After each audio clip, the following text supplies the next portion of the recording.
আসসালামু আলাইকুম। আপনারা কি মনে করেন ভারত যুদ্ধবিরতিতে এমনি এমনি রাজি হয়েছে? মূলত ও রাজি হয়নি, ও রাজি করাইছে।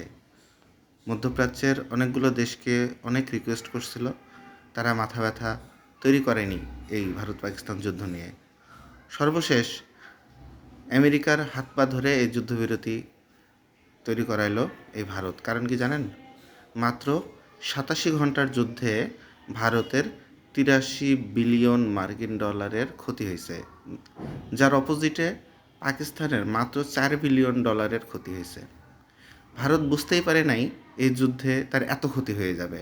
মাত্র ৮৭ ঘন্টার যুদ্ধে ৮৩ বিলিয়ন মার্কিন ডলার। এই যুদ্ধবিরতি মানেই আপনারা ভাববেন না এই যুদ্ধটা বন্ধ হয়ে গেছে। এটা একটা যুদ্ধের কৌশল। ভারত তার অস্ত্রের যে ল্যাকিংসগুলা ছিল সেগুলা কিন্তু অলরেডি বুঝতে পারছে যে ফ্রান্সের তৈরি যে অস্ত্রগুলা নিয়ে তারা যুদ্ধে খুব দামামা বাজাচ্ছিল, এরকম একটা ভাব নিচ্ছিল। তারা বুঝতে পারছে এখানে খুব একটা কাজ হচ্ছে না, যে কারণে এই যুদ্ধবিরতির মধ্যে তারা নিজেদেরকে আবার নতুনভাবে রিফর্ম করবে, নতুনভাবে আবার তৈরি করবে, যেন পরবর্তীতে আবার পাকিস্তানের সাথে যখন যুদ্ধে লিপ্ত হবে তারা যেন এই দুর্বলতাগুলো কাটাই নিতে পারে। মূলত এই কারণেই খুব তড়িঘড়ি করে তারা কিন্তু যুদ্ধবিরতির ব্যবস্থাটা করলো।